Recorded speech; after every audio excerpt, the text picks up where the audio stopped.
This is the review for the Algebra 1 end of course, Part 1A.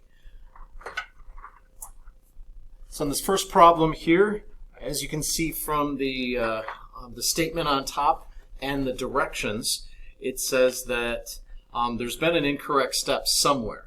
So what we want to do is identify where that would be. So we're going to go through the work here. Now the first line has a number out in front of a binomial in parentheses, and usually at that point we would do distributive property, and it looks like that is what they did. So we're just going to confirm that that was done correctly. So we would distribute the -4. -4 times 2m is -8m. -4 times 5 is -20. And they didn't do anything with the 3m plus 35, so step 1 is okay.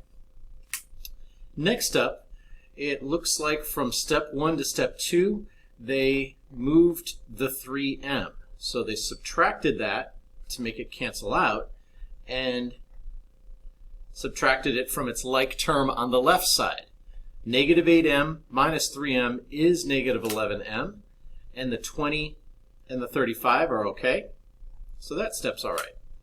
The next step is they added 20 to move that to the other side, but here's where we run into the problem. This number really should be a 55.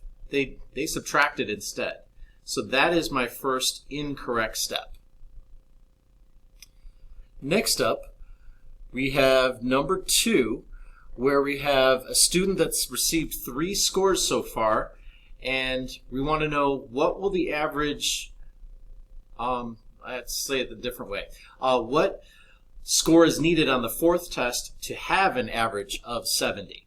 So I'm going to go ahead and write our scores. So far we have a 62 and a 68 and a 75. Now if I just wanted the average of the first 3, I would divide by 3 after getting the sum, and then I would have it. But we're going to figure out what the 4th test would have to be, so I'm going to refer to that as x.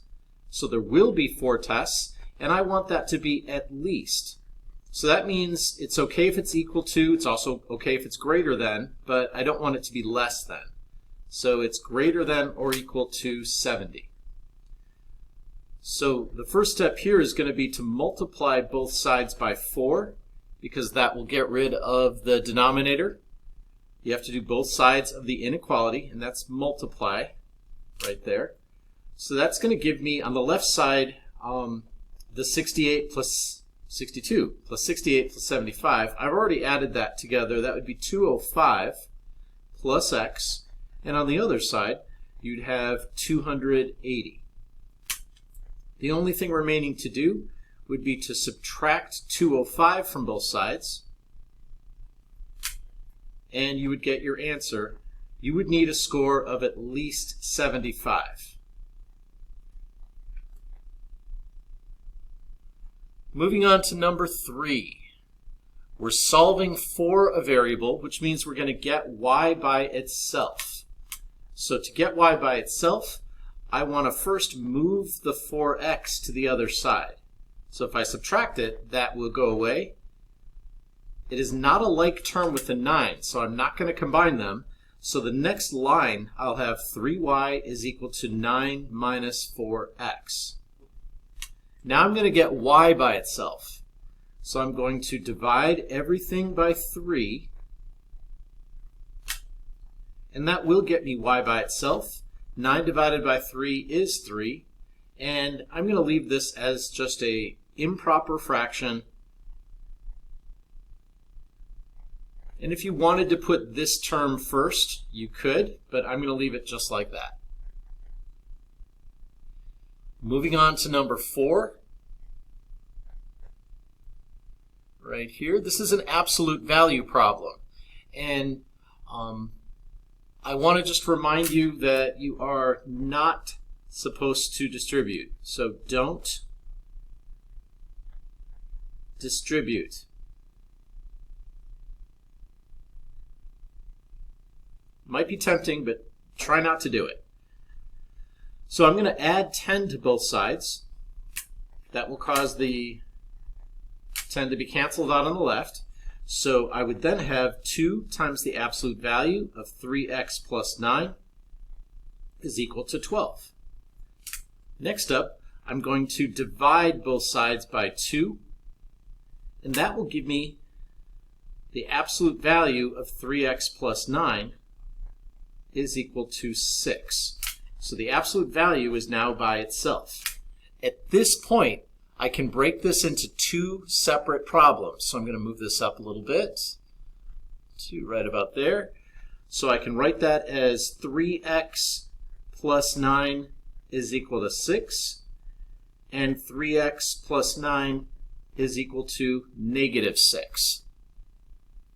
I'm going to solve each of those. So the first step on both equations is going to be to subtract 9 from both sides. That will give me, on the left, 3x is equal to negative 3, and on the right, I'll have 3x is equal to negative 15. Then, divide both sides by 3, and we'll have our 2 answers. X is equal to negative 1, and also x is equal to negative 5. Move that up so you can see that. Pause the video if you need to, but I'm going to keep on going. So the next one here is number 5. We're going to write the solution to the inequality. Now we're going to do this just like it was an equation at first. So I'm going to subtract 4 from both sides, which will give me negative 2x is greater than or equal to a 4. But then I'm going to divide by a negative. That will give me an x on the left and a negative 2 on the right, but it will make me flip the sign. So we flip the sign. If you multiply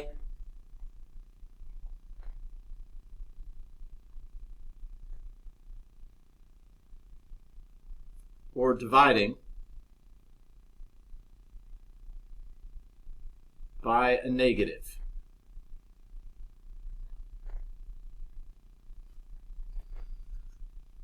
Okay, so it went from greater than to less than, and that's because we divided by a negative 2. All right, I'm going to flip my paper over now. Now, number 6, you would have the option of just going to Desmos in order to do this. And I imagine most people probably would do that. But I'm going to go ahead and solve this by hand. So first off, my goal is to have it in the form of y equals mx plus b. That's slope-intercept form. So I'm going to take my original equation, 4x minus 2y is equal to 6, and I'm going to solve that for y. Kind of like what we did on, I believe it was number 3. So subtract the 4x from both sides. We'll get negative 2y is equal to 6 minus 4x. But I'm going to put the negative 4x first because that's what the form is up here, mx plus b. Then I'm going to divide both sides by negative 2 to get y is equal to 2x minus 3. So the two things that I want to point out right here, I'll switch colors. So my y-intercept is negative 3, and my slope is 2, but I'm going to write that as 2 over 1 because that's my rise over my run. So on my graph, I'm going to get to the origin and count down 3 spots. 1, 2, 3. Then from there, I'm going to go up 2, so a rise of 2 and over 1. I like to put in a couple points. So I have 3. You could put in more if you want. And then take any kind of ruler or straight edge and put in the line.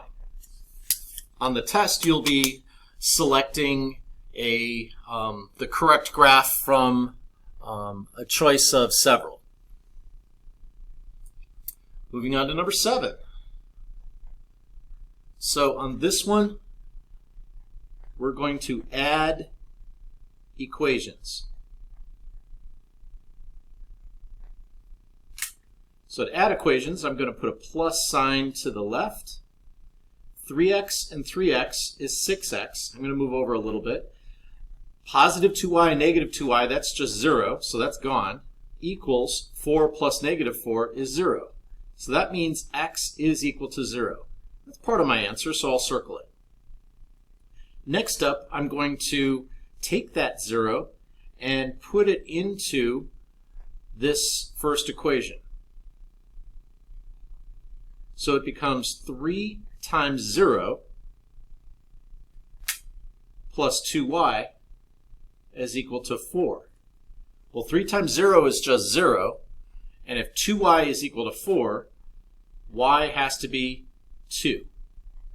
So they're asking for an ordered pair, so this one would be 0, 2.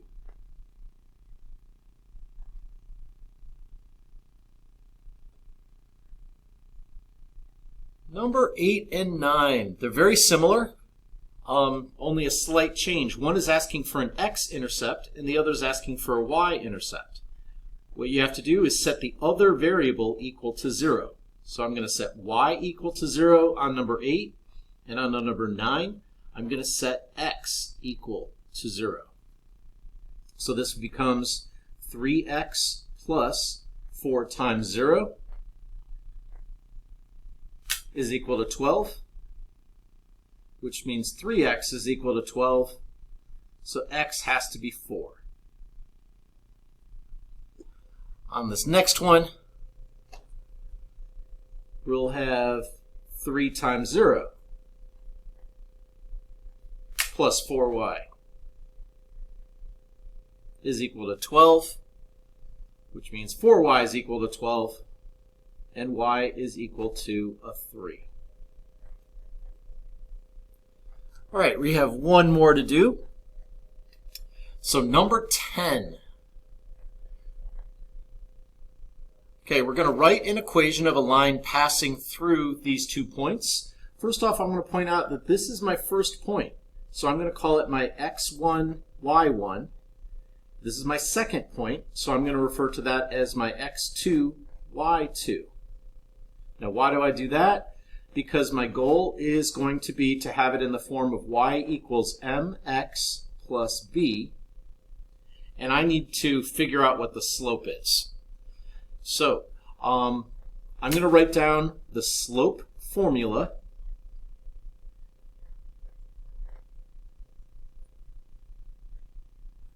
which is m is equal to, m stands for slope, y2 minus y1 over x2 minus x1. So I'm going to plug in these numbers. So my second y is negative 11. My first y is a 1. Then I have a 0 and a 4. That would equal negative 12 over negative 4. So that means my slope is a 3. And that will be part of my answer. Now the y-intercept is actually pretty easy. Because this point is 0, negative 11, I know that that negative 11 is my y-intercept. So let me just kind of write it right there. So this is my y-intercept. In other words, b is equal to negative 11. So I can go ahead and write in my answer y is equal to 3x minus 11. 3 came from here, and the b came from there.